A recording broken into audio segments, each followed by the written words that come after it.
Hari ini di dalam program Life Unlimited kita akan masuk siri yang baru, di mana kita akan ambil pelajaran hidup dari orang-orang yang luar biasa dari firman Tuhan. Saya percaya banyak yang kita akan pelajari bersama-sama. Marilah kita masuk dalam program Life Unlimited.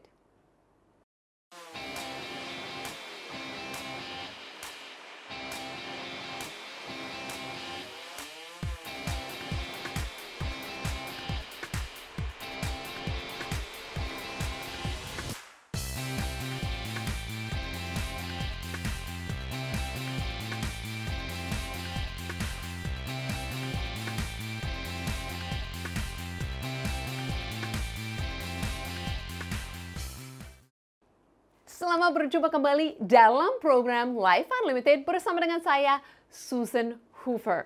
Saya orang Kanada yang sudah lama di Indonesia dan sangat bersyukur sekali bahwa sekitar 18 tahun yang lalu Tuhan mengutus saya ke Indonesia. Sekarang saya merasa saya sudah jadi seperti orang Indonesia. Sudah bisa bahasa Indonesia, pakai batik, ya. Benar-benar mencintai bangsa ini. Hanya memang kulit tetap putih, mata tetap biru, tetap nampaknya bule ya. Tapi yang pentingnya hati saya sudah jadi milik Indonesia.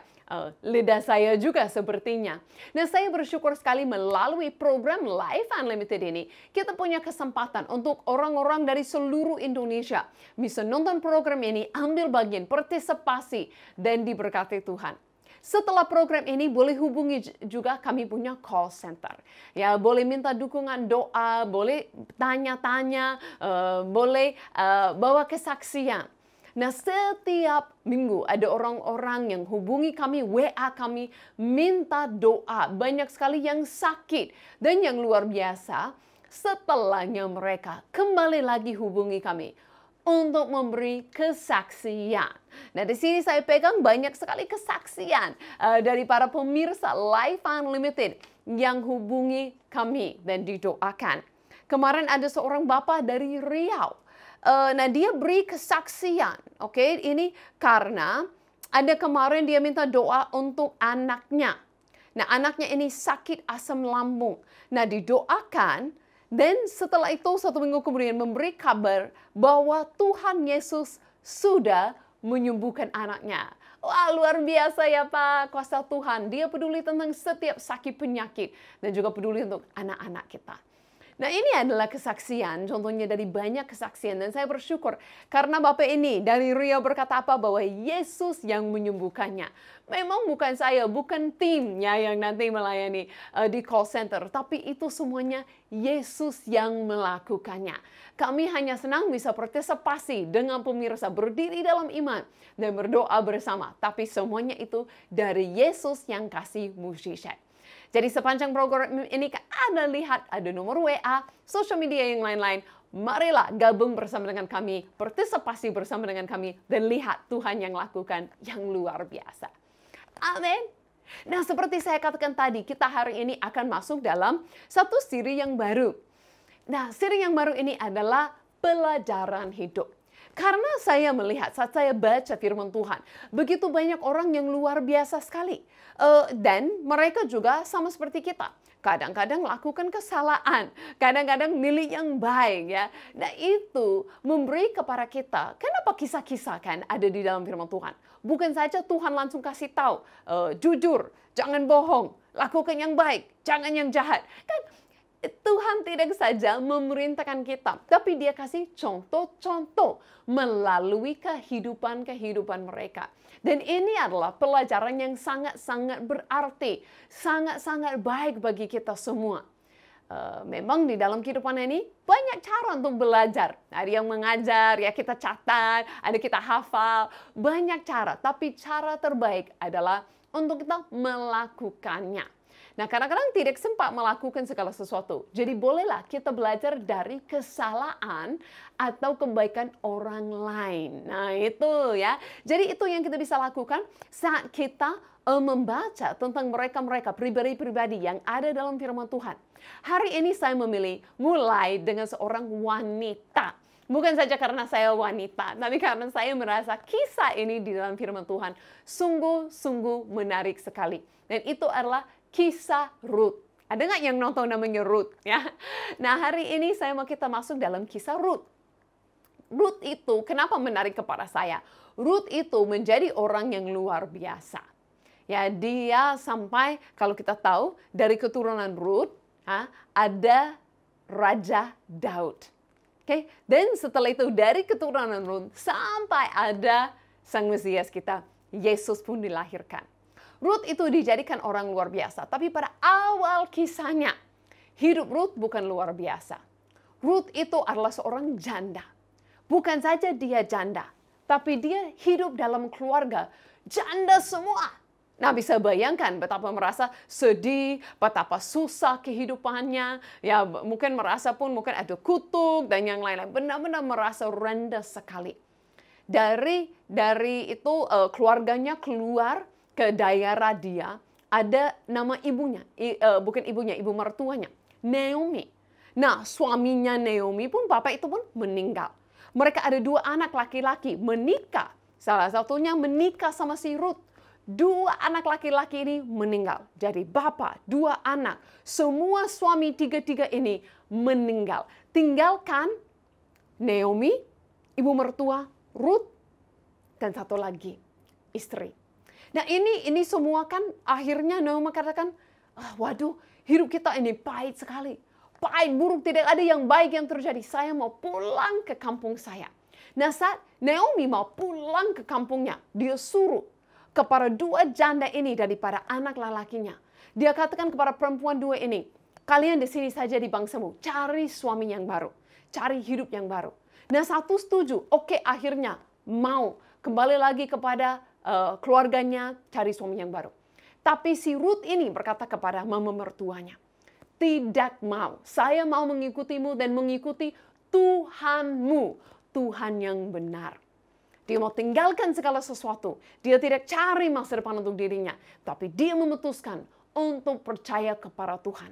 Mereka kembali ke kampungnya dengan kondisinya sangat rendah, sebagai janda, miskin, tidak punya apa-apa. Benar-benar sampai Naomi katakan hidupku ini pahit. Tidak ada yang baik. Nah, saya mau kita pelajari, kalaupun ada merasa seperti ini hari ini, oh Susan, itu seperti hidupku, begitu susah ya. Oke, apa yang kita bisa lakukan? Karena intinya kita mau ambil pelajaran hidup. Jangan kita hanya ceritakan yang buruk-buruk, yang tidak baik. Kita semua bisa ceritakan itu. Saya juga punya masa kecil yang susah. Saya juga dari keluarga yang sangat miskin. Sampai tidak punya makanan. Ya, untuk kami benar-benar miskin sekali. Saya juga dari keluarga ya yang dari kesusahan di kampung. Saya tidak masuk sekolah. Saya juga punya penyakit. Ya, kita semua kan nggak tahu. Mungkin kita semua punya latar belakang yang susah-susah. Tapi apa yang saya belajar dari Ruth? Ruth kembali ikuti Naomi dan Tuhan. Ruth berkata seperti ini satu hari. Ini di pasal 2. Ayat yang kedua kita baca hari ini. Maka Ruth, perempuan Moab itu, berkata kepada Naomi, biarkanlah aku pergi ke ladang, bulu-bulu jelai, dan belakang orang yang murah hati kepadaku. Dan saat Naomi kepadanya, pergilah anakku. Nah, ini yang saya suka tentang si Ruth. Ruth tidak hanya duduk menangis sepanjang hari. Tidak hanya mau cerita terus. Hidupku buruk, kasihanilah aku. No. Tapi Ruth ambil keputusan, lakukan apa yang dia sanggup lakukan. Nah, masalah dengan kita kadang-kadang, dengan saya sendiri. Saat kita menghadapi yang terlalu susah, banyak orang hanya seperti menyerah. Oh, seperti inilah hidupku, susah-susah. No, Ruth bangkit dan cari. Tidak selalu dan segala sesuatu yang dia dapat lakukan. Tapi dia cari kira-kira apa yang dapat saya lakukan. Dia bahkan tidak dapat langsung pekerjaan. Yang dia mau ambil adalah sisa-sisa yang jatuh. Praktis dikit ya. Tapi dia rela keluar rumah. Cari dikit-dikit. Cari cukup untuk hari ini. Kadang-kadang saudaraku, pemirsa Life Unlimited, ada waktunya, ada musimnya.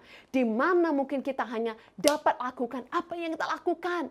Ya, seperti pengkhotbah pun katakan, segala sesuatu yang dijumpai tanganmu untuk dikerjakan, kerjakanlah itu sekuat tenaga. Karena tidak ada pekerjaan, pertimbangan, pengetahuan, dan hikmat dalam dunia orang mati, kemana engkau akan pergi. Jadi katakan apa yang ada di depanmu, kerjakanlah. Apa yang tanganmu ketemukan.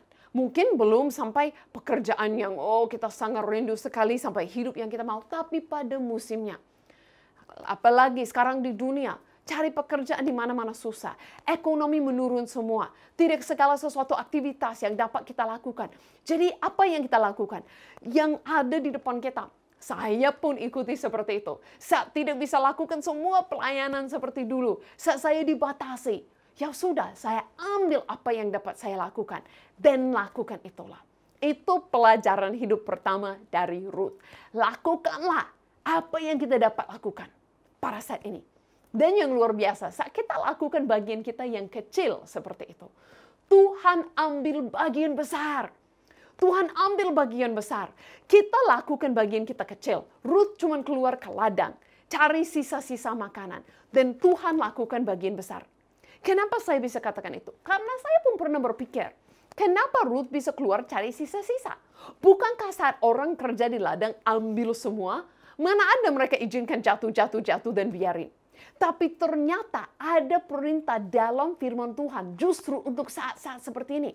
Dalam Imamat 19, ayat yang 9 dan 10.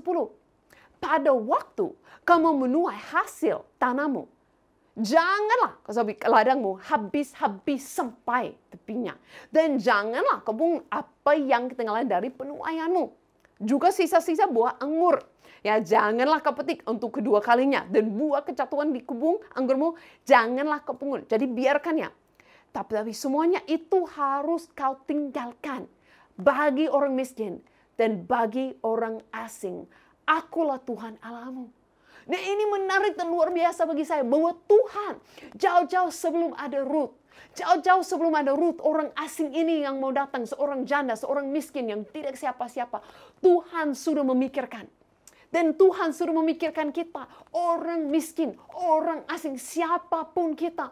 Tuhan suruh memikirkan tentang kita, punya hati belas kasihan terhadap kita. Jadi Tuhan sudah kasih perintah kepada orang yang punya usaha, kepada orang yang punya ladang, untuk selalu membiarkan sisa-sisa untuk orang miskin. Artinya, itu hakmu, itu tempatmu. Mengambil semua habis-habis, kita katakan itu boleh, aku mau semua. Biar uangku lebih banyak, biar lebih kaya. Ambil semua habis-habis. Tapi Tuhan katakan no. Tinggalkan dikit-dikit untuk mereka yang miskin. Nah, itu luar biasa, itu hati Tuhan. Dan itu bagaimana Tuhan dapat menyediakan segala sesuatu bagi kita. Karena dia sudah tahu jauh-jauh hari sebelumnya. Jadi kenapa Ruth percaya dia bisa pergi dan cari sisa-sisa? Karena dia tahu ada Tuhan yang peduli. Ada Tuhan yang sudah atur. Ada Tuhan yang sudah mencukupkan. Dan dia sudah bahkan mengajari umatnya untuk jangan pelit-pelit. Oh, itu juga untuk kita mungkin yang mampu hari ini. Untuk kita pengusaha, untuk kita yang punya ladangnya. Untuk kita yang punya lebih. Jangan ambil semua habis-habis. Tapi memastikan dalam musim ini, tinggalkan. Ada sisa untuk mereka yang memerlukan. Oh, Tuhan baik. Hatinya baik. Jadi Ruth bisa keluar lakukan itu. Dan saat Ruth keluar, ambil langkah-langkah kecil. Lakukan yang dia dapat lakukan. Tuhan ambil bagian besar. Oh, pemirsa Life Unlimited, kita lakukan bagian kecil. Tuhan lakukan bagian besar. Kenapa? Kalau kembali ke Ruth 2, saat Ruth keluar, cerita dalam ayat ketiga. Pergilah dia, ini Ruth. Lalu sampai di ladang dan memungut jelai, itu di belakang penyampaian. Kebetulan dia berada di tanah milik Boaz. Boaz ini yang berasal dari Elimelek. Nah, Elimelek ini adalah dulu suaminya Naomi. Ini dulu keluarga dari yang dulu papa mertua. Nah, ini jauh-jauh keluarga nggak kenal. Ruth ini baru datang. Dia tidak pernah ada di tempat ini sebelumnya. Dia dari suku lain. Dia dari tempat lain. Dia nggak tahu. Dia kebetulan. Oh no, tidak ada kebetulan di dalam Tuhan. Memang Tuhan yang atur. Tuhan di belakang. Tahu, Ruth cuma keluar cari sisa-sisa. Kebetulan, no. Diatur Tuhan. Dia sampai ke ladang Boaz ini. Kenapa? Karena kalau ada pemirsa yang tahu kisah Ruth, tahu Boaz ini nanti satu hari yang akan menjadi suaminya. Boaz ini kalau lihat dari awal pasal 2, yang pertama, Boaz ini orang yang kaya, orang yang baik, orang yang akan memulihkan hidupnya Ruth. yang akan menjadi suaminya. Ruth ini miskin, janda, bukan siapa-siapa. Ya, orang yang gak ada apa-apanya. Tapi dia akan terima bagi suaminya orang yang terkenal baik, orang yang kaya, orang yang luar biasa, yang rela lakukan apapun untuk menjadikan Ruth ini sebagai istrinya. Wow, itu bagian Tuhan. Ruth cuma keluar cari sesuatu untuk makan hari ini. Tapi Tuhan dapat atur sesuatu yang jauh lebih indah. Nah, saya mau katakan kepada semua pemirsa hari ini, Life Unlimited, bahwa dalam musim yang kering, musim yang susah, musim yang kita susah lakukan apapun, lakukan bagian kita, tapi tahuilah, percayalah bahwa Tuhan Allah kita lakukan bagian yang jauh lebih besar. Kenapa saya yakin akan itu? Karena dalam keselamatan kita pun seperti itu. Dalam keselamatan kita cuma lakukan bagian kecil. Percaya, menerima. Tapi yang harus turun ke bumi, ambil posisi kita, ambil dosa kita, mati bagi kita, bangkit bagi kita, naik ke surga, curahkan rohnya, yang harus melakukan bagian besar keselamatan kita, itu semua Tuhan kita, Yesus kita. Bagian kita kecil, hanya percaya menerima apa yang dilakukan. Bagian dia selalu jauh lebih besar. Jadi hai pemirsa Life Unlimited, semangat-semangat hari ini. Lakukan bagian kecilmu.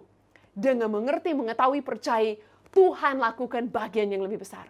Dan apapun musim kita, seperti Ruth ini, musim yang kelihatan kurang baik, dia dapat jadikan itu musim yang sungguh amat baik.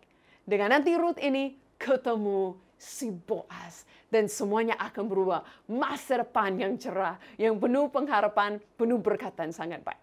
Dan bukan saja si Ruth yang mengalami ini.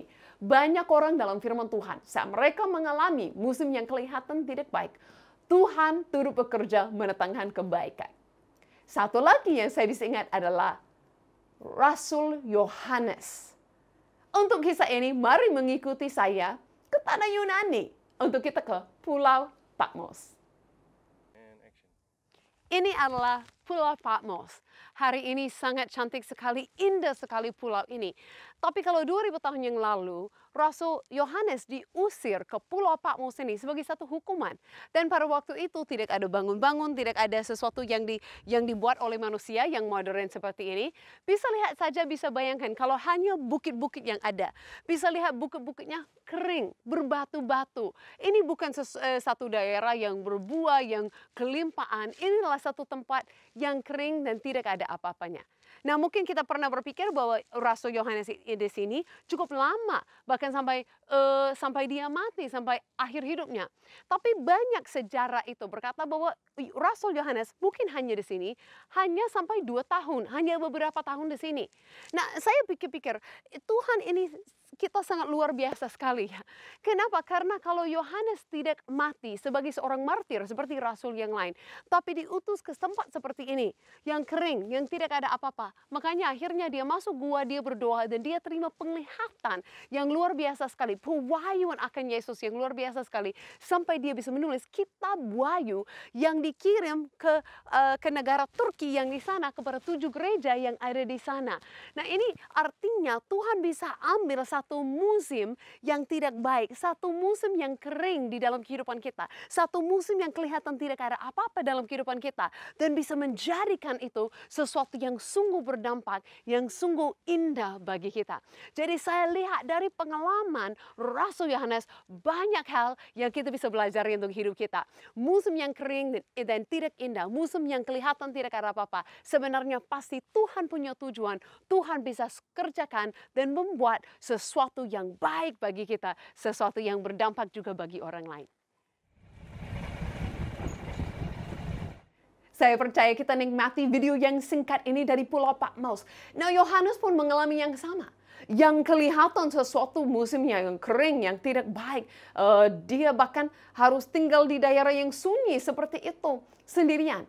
Ternyata melalui musim itu, Tuhan mengerjakan sesuatu yang besar dan indah. Jadi musim apapun yang kita alami saat ini di dalam kehidupan kita, percayalah, Tuhan sedang kerja di belakang. Tuhan tidak terkejut. Tuhan tidak terkejut apa yang terjadi di dunia. Tuhan sudah tahu. Sama seperti untuk Ruth. Tuhan sudah jalan di depan, atur. Bahkan berkata dalam firman Tuhan apa? Tuhan sanggup lakukan jauh lebih daripada yang kita minta dan doakan.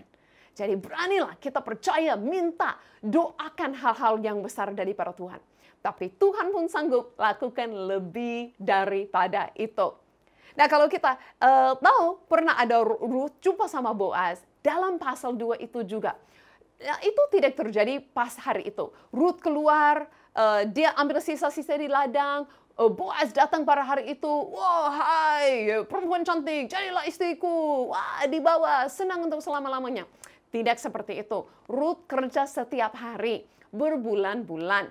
Nah, dia ketemu si Boaz, tidak langsung jadi pun. Ruth tetap kerja keras setiap hari, tetap lakukan bagiannya. Oke, jadi jangan kita pikir, kadang-kadang kita baca setiap pasal seperti satu hari. Nolah. Oke, ini perlunya waktu cukup lama, berbulan-bulan Ruth lakukan bagiannya. Jadi jangan kita juga kecewa atau menyerah, karena agak lebih lama daripada apa yang kita harapkan. Nah, saat Ruth ketemu sama si Boaz, Boaz pun lihat bahwa Ruth ini baik. Dan dia mengatakan, memberkati Ruth seperti ini, ayat 12. Tuhan, kiranya membalas perbuatanmu itu, dan kepadamu kiranya dikaruniakan upahmu sepenuhnya oleh Tuhan, Allah Israel, yang di bawah sayapnya engkau datang berlindung.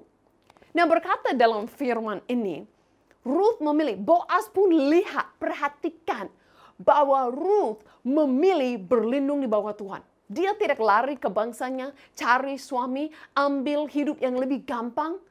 Tapi dia memilih yang susah, ikuti Tuhan yang benar. Dia tinggalkan semua keluarganya, itu tempatnya. Dan dia datang untuk berlindung di bawah Tuhan. Makanya Tuhan yang menjaga Ruth dengan baik. Nah, ayat ini berkata di bawah sayapnya. Memang Tuhan nggak punya sayap ya, tapi ini gambaran. Seperti saya pernah lihat video ya, contohnya di badai, di hujan.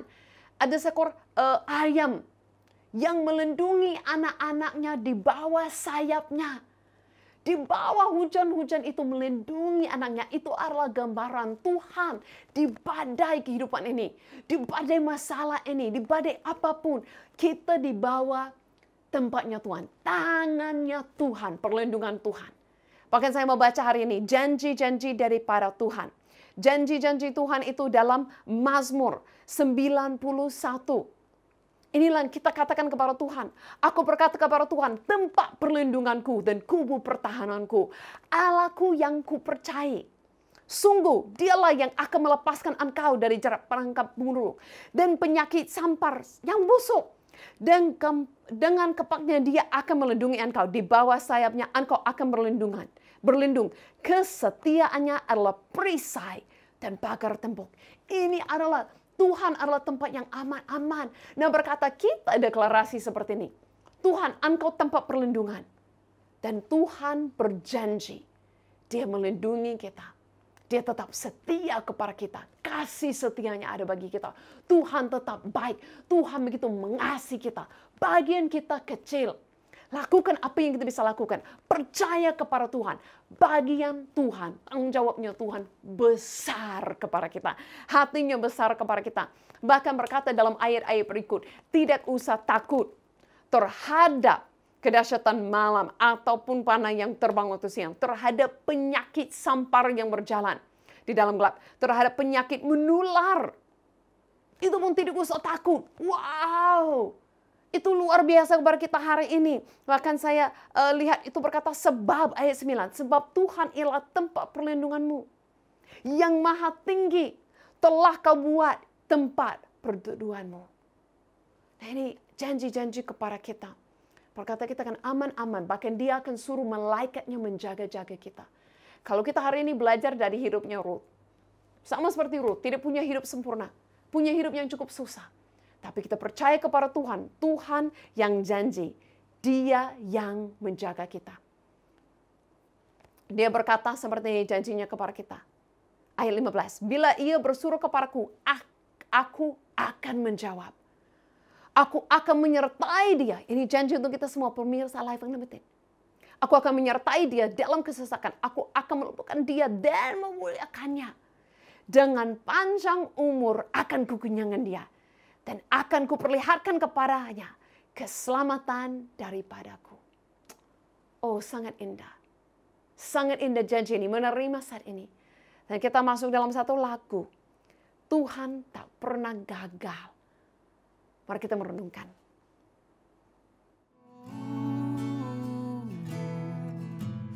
Engkau yang lebih tahu cara untuk membuka jalanku. Engkau yang lebih mengerti cara untuk menolong hidupku. Ku percaya Kau Tuhan yang tak pernah gagal, menjadikanku lebih dari pemenang. Ku percaya Kau Tuhan yang tak pernah lalai, menepati janji-janji-Mu. Ku percaya Kau Tuhan yang tak pernah gagal, menjadikanku lebih dari pemenang. Ku percaya Kau Tuhan yang tak pernah lalai, menepati janji-janji-Mu.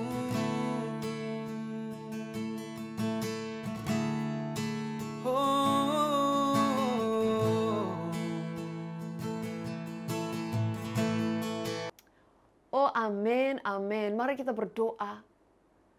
Tuhan, Engkau yang tidak pernah gagal, Engkau yang ambil bagian besar, janji-Mu besar bagi kami. Kami ambil pelajaran hidup hari ini Tuhan, bahwa hati-Mu ada bagi kami. Engkau sudah memikirkan semuanya. Bagian kami cuma lakukan apa yang dapat kami lakukan dan percaya kepadamu. Dan bagian-Mu Tuhan jauh lebih besar. Engkau yang menyelamatkan. Engkau yang memulihkan. Engkau yang menyembuhkan. Engkau yang melepaskan. Engkau yang lakukan semuanya Tuhan. Makanya kami percaya kepadamu. Engkau adalah Tuhan yang baik. Kami memilih di dunia yang kacau, di dunia yang penuh dengan banyak hal. Kami memilih Engkau menjadi tempat perlindungan kami. Engkau aman. Engkau stabil Tuhan. Saya berdoa Tuhan, setiap orang pemirsa bisa merasakan itu, bisa memilih Engkau saat ini. Tempat perlindungan yang aman, yang teduh, yang stabil. Dan merasakan kasih-Mu, merasakan hati-Mu bagi mereka yang besar. Di dalam nama Yesus. Amin. Amin, amin, amin. Saya harus semua belajar sesuatu bersama-sama hari ini. Kita akan ketemu minggu depan di dalam program Life Unlimited. God bless you all.